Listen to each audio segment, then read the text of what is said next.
Hi folks, guess what? I have yet another 1966 GTO radio here. Radio number one went back to the owner and he pulled radio number 2 here, which wasn't working.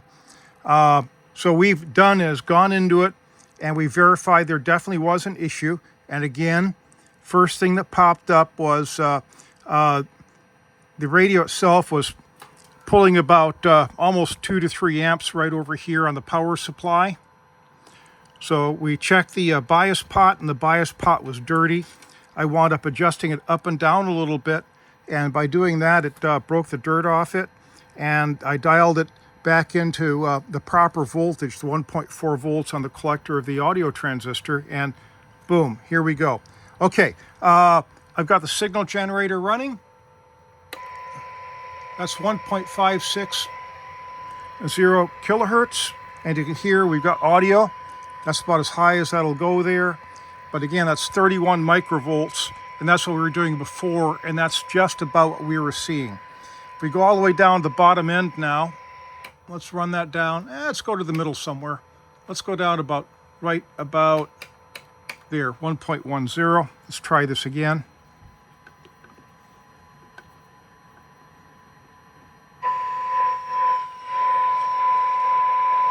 Like the other one, it sounds like there's a little bit more activity the lower you go.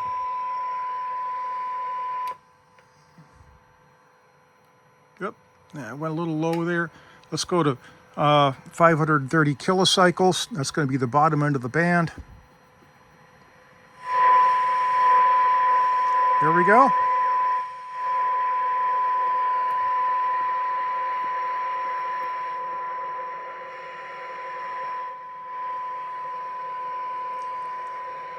Okay, we'll turn that off for a second. I'll pull the power from this.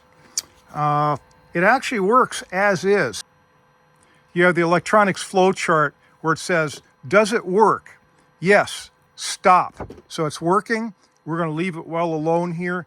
But the only other thing I would possibly do here is, other than a little bit of mild cleaning, is to replace those 3 electrolytic capacitors. And it'll be good probably for another 60 years or until this guy decides to wig out again. I did check the resistance. The last one, it was about 323 ohms we wanted to see for 1.4 volts on the collector of the audio transistor. And this one, 1.4, turned out to be 335 ohms. So again, it's almost within 10 ohms there. Just a little bit more than that, 12 ohms. So it's practically the same thing. So it looks like what works for one should work with the other. Thanks for watching, folks.